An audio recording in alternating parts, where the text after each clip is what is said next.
Hi everybody, this is COG. I'm Red. And I'm Orange. And today we're going to talk about Minit. I downloaded this just because it was like a spur of the moment thing. I was like, this looks really cool. And Orange was here with me. Yeah. And we played Minit for like an hour and 30 minutes. That's how long it took to beat the game. This was a really interesting game. I've never seen anything like it. What did you think of it? I haven't seen anything like it since maybe like my time in Miniclip. You know, all those years ago, there's a lot of games kind of like this, but at the time I wasn't interested in those. And now it's maybe a different era. I've been playing Link's Awakening and all these other like old school adventure games, so this one definitely scratched an itch. I actually really enjoyed Minit. I thought it was pretty cool. You brought up Link's Awakening, which I think is a good thing to bring up because this is very clearly like old school Zelda inspired. They just plop you into the middle of nowhere, really. You don't know what's going on and you see this timer. And what that means is you have a minute to beat this game essentially. Now every time a minute goes by, your character dies and the game kind of resets, but you get to keep these key items. And I didn't know at first how they were going to pull this off, but the way that they did it was really clever and in a way that I didn't even think was frustrating, really. Your 60 seconds run up and it's insta death. Then you can kind of insta kill yourself too, just to get back to your house. Every time you die, you're going to respawn in like a checkpoint. It's not very frustrating. They have different checkpoints that are basically spaced out so that you can reach them within a minute of each other. And then each checkpoint's almost a chapter, and everything within that chapter is pretty much accessible within 60 seconds. So I think you're given ample time and there's really no punishment for death either. Yeah, it's kind of interesting because in most games you don't want to die, and in Minit you also don't want to die, but I also saw it as like a way for you to be able to experiment with the mechanics and be able to see what this world has to offer, because there's not really any repercussions for what you're doing just because you die and then the world resets. This kind of gameplay does open the door for like mastery. Like your deaths are recorded. You'll find this place where it tells you some stats about your run, so you could like try and get the least amount of deaths and beat the game, or there's so many collectibles, like way more than you need to beat the game, so you could just go through and get all the collectibles and a certain amount of deaths, something like that. There's so many ways to play it. Aside from these really interesting and unique mechanics, another thing that just popped off the screen as soon as I saw it on the Nintendo Store or Steam, I don't know where I saw it at first, but it's on everything, was this art style. Personally, I really like the art style. There are times when the minimalism kind of gets in the way of communication and you don't quite know what you're looking at, but for the most part, I think it looks really crisp and cool. Yeah, I don't know how to explain it. Like maybe that ASCII style, ASCII, where it's like everything's sort of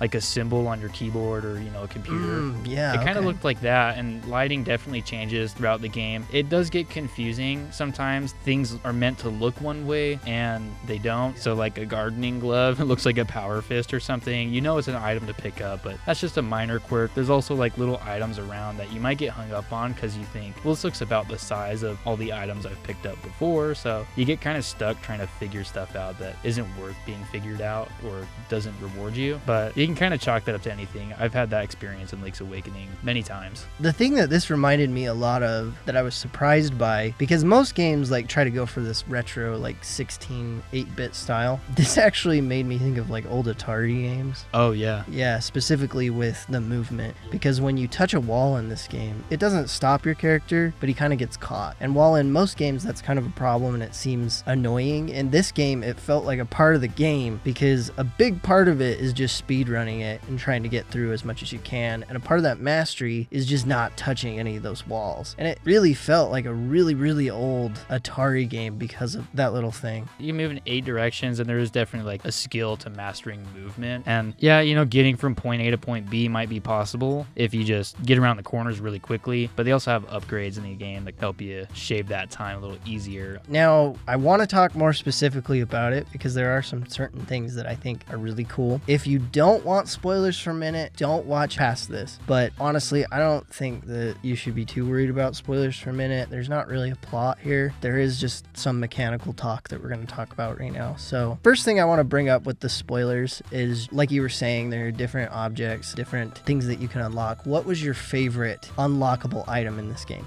Probably the fast boots or the fast shoes. It feels like you're moving pretty fast at first, and then you reach points where you just wish you could get there faster because you've already shaved 30 seconds and you haven't even made it to where you need to go. So the fast shoes just made the game feel like you're doing everything faster. Yeah, I would have to agree. The fast shoes were really cool. I think that if you're gonna play this game and try to beat it, like that should be one of the first things you get, right? Yeah, you can probably do it. I think you can. I'm not sure. I really liked the fast shoes. They were by far probably the most awesome item in the game, just because it affects the entire game. It's not contextual. You're constantly moving at that speed now. What was your favorite part of Minit? Oh man, I think getting to the hotel was probably my favorite part because you had so much dialogue and all these characters said funny things, and they send you out to go collect other characters. But if anything had to top that, it was probably the sword factory. There was just a lot of humor with inside the sword factory and sort of corporatism type humor. Stuff you see in like Stardew Valley with anti-Joja Corp. This place is like anti-sword factory. Yeah, which, I don't know, it's just so funny to imagine like this modern day factory creating a bunch of swords. And the best part is that they don't really explain why they're creating the swords. All that they show is that it's going into this giant bucket.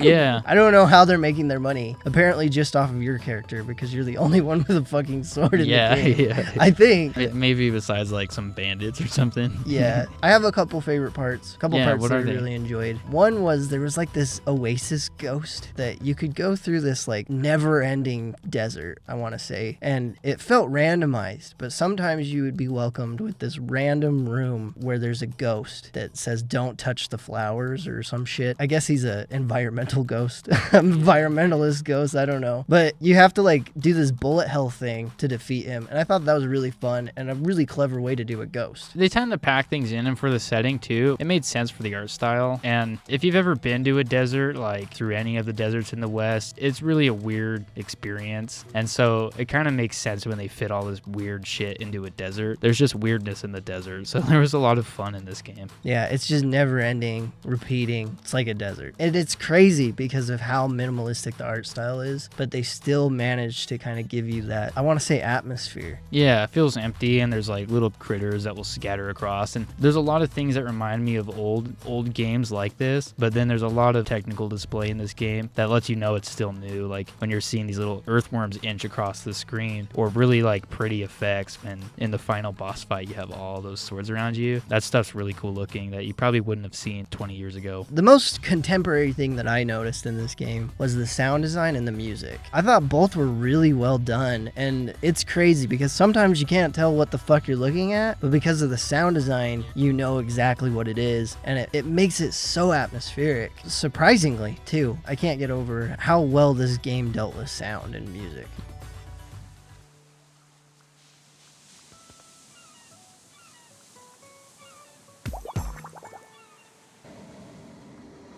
Yeah, they did a really good job. There's a little jukebox that has these songs, and you don't hear those songs anywhere else. Every time you hit it, you get a new song. Yeah, and it's really cool because, like I was saying before, this game kind of lets you experiment because of the deaths. So when you're playing with that jukebox, you can even go like hit that guy and he says something and won't get along with you, but it's not a big deal because you can actually kill yourself and then just reset. Which, that is a critique that we need to bring up, at least on the Switch. The way that you die and reset the game is you press B, and this is such a bitch because you reset all the time because there's so many other games that use B just really normally. Yeah, like movement or jump or something. So whenever A wouldn't work, I would instantly go to press B, die, and then have to restart. And there's not many points where it's like you're too far from there, but there are points where it's like you just figured that out, so it's still fresh in your head, and then you accidentally press B and you got to figure it out again. It might even take more attempts than it did before. That was probably the most, and probably the only thing that I was irritated by. Besides the desert ghost that I really liked, the other part that I thought was really fun was there is a point where you have to like go and collect these different people for this hotel. And there's a particular guy that hangs out with a bunch of bandits. And you have to kill all of the bandits except for him. And the only way that you know is because he runs away from you. And I thought that was a really clever puzzle. Yeah, there's a lot of those scattered, and I don't want to make a complaint out of that, but when they do things like this in games, I end up paying too much attention to things that don't don't matter. Like I brought up before, that guy's running away from you, but in the madness of fight, you might not even notice that, and you might just kill him. So there are some gripes I have with something like that, but throughout the story and throughout the game, I guess, they handle these situations very cleverly. Yeah, there were a lot of times where I found myself kind of slapping myself in the face. Like I was like, oh my god, I can't believe that I missed that. But you're right, there are certain things, like there was a wall at one point that you could go through, and there is sort of a hint there, but I don't know if it's big enough. I thought that the gang member one was okay because they give you a hint.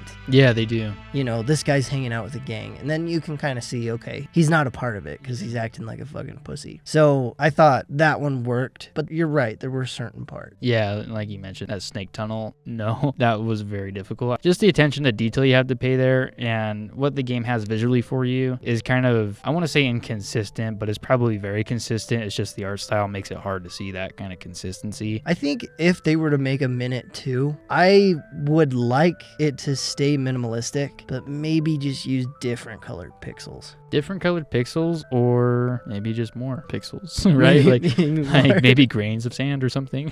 Yeah, there was another part in particular where you had to go into some quicksand and you just had to sit there and just wait for it to envelop you, and then you fall into another room and you get something. I don't remember what it was, but that part was really weird, and I'm not gonna lie, we looked it up because we didn't know that was quicksand. Yeah, we called it a swamp. I mean, you moved through it slowly, it kind of shimmered like water, and it looked like water, but it's actually quicksand. Yeah, but aside from those little things, there's not much to get hung up on. I mean, it's like a $10 game. I personally would recommend it quite a bit. Yeah, it's good. I mean, I'd recommend it to anybody that played Undertale or likes these types of games. Or Zelda. Yeah, it's just a really quick playthrough, and there's mastery in there for you if you want to get more than your money's worth. Could you see yourself playing this again? Yeah, New Game Plus. When I buy it on my own Switch, yeah, I'll beat it, probably do the New Game Plus and try and get a little bit more. Figure out what's going on with that puss. Yeah, if you play the game, you'll just know. So you guys know, there's an octopus and he loses his legs. Yeah, all 8 of them. So, you know, if you don't have your legs and you're an octopus, then yeah, what are you? Yeah, exactly. I think I agree with you. I would totally recommend this, especially for $10. If you like speedrunning, definitely play this game. That's what it was built for, it feels like. And I think that there are little tiny things that we didn't even get to see yet. Yeah, there's plenty that we haven't seen yet. I mean, we ended with a 59%. So if you play this, let us know your percentage. Yeah, there were certain things that I thought were cool that kind of hinted at more. Like there was like this haunted house, had this really cool like PT reference that I really liked. And then there was another like big boss room in this temple that we didn't get into. But I do want to see what's behind it. I want to see why those things are there. Yeah, there's so much mystery. But anyways, that was Minit, and this is COG signing out. See ya.